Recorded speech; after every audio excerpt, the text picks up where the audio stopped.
Today I want to talk about self-sabotaging yourself when it comes to dieting. Okay, now, first off, I'm going to be very, very upfront with any of this information. So, first off, I'm going to bash on myself, okay?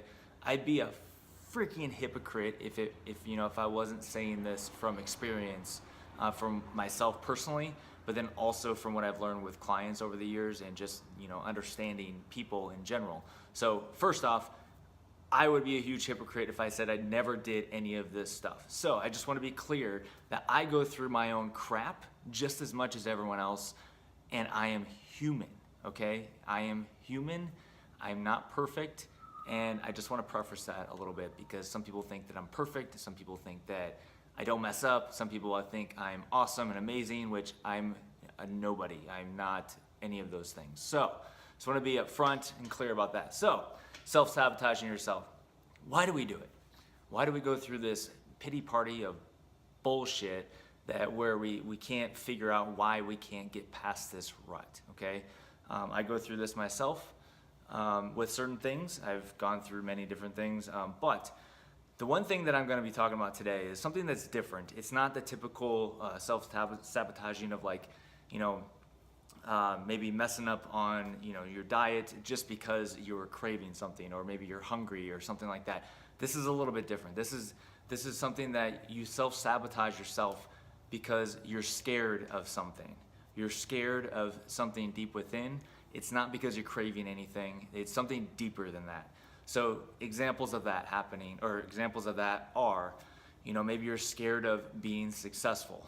That's one thing that I go through myself personally with some stuff that I'm going through. I'm not going to get into detail, but scared of being successful with certain things. So sometimes you self-sabotage yourself in certain ways. So that way it's kind of, you go in your comfort zone to be able to hold yourself back. It sounds weird. Why do we do that?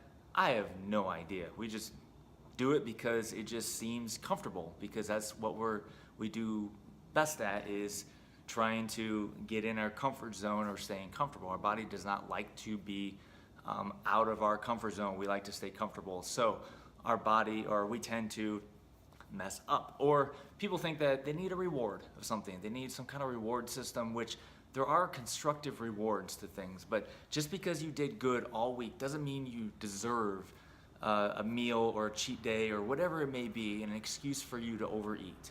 Okay, that's not the case. That's not what you should be doing. Don't give yourself rewards like that just because you did good. It's really a self-sabotaging type of method because you think you deserve something, and in the end you end up messing up your progress anyway. So regarding why we mess up our progress because we were scared of being successful. For example, myself, I'll get into a little bit of detail here.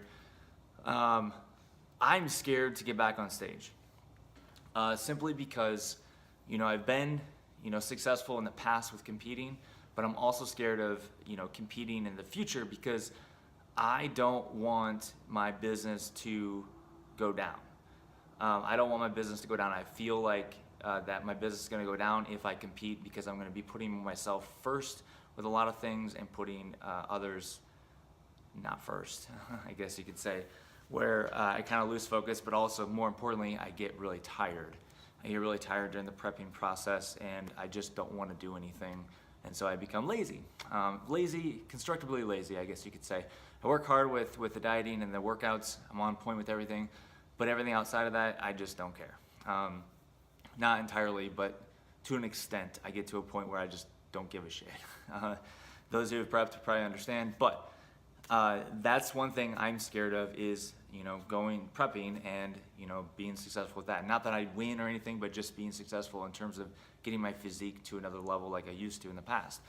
Also with business, there's some things that I'm scared of being successful with because of the attention that it brings myself. I don't like having all this attention with certain things. I don't have a huge fan base. I don't have a huge following. That's not what I mean. It's more of there's certain things that brings attention to me that I just don't like. I just don't like having attention. I'm more of like a show it, not like, oh, look at me, look at me. I just do it because I know it needs to be done, and I do it for the greater good of the purpose that I believe in. and that's all that matters to me. I don't care about the fame, I don't care about the fortune, I don't give a shit about any of that stuff. I care more about just putting it out there, whatever it is. Those are things that a lot of people, tend to sabotage themselves. It could even be relationships. They could just sabotage their relationship just because they want attention. They want attention, so they pick fights. They kind of do whatever they can to pick a fight to get attention from their spouse or boyfriend, friend, whatever it is you're trying to get attention from. You create drama, so you self-sabotage the relationship. That's just, these are examples. I could go on and on and on, but I think you're getting the point. If you are scared of doing something and you're sabotaging yourself, if it comes to your dieting, okay? If you're sabotaging yourself just for the sake of you deserve this meal, you deserve this cheat day, you deserve this cheat meal, whatever it is that you do, don't keep telling yourself that. I keep telling these things myself, like when I didn't work out for a while, and even to this day, I struggle with my workouts and getting it in. My coach, Leanne, gets on my ass all the time about it. And now I'm buckling up to really put it out there and put 100% into it like I used to in the past. I had to do some deep thinking about it as to what I really wanted out of it, and where I wanted to go.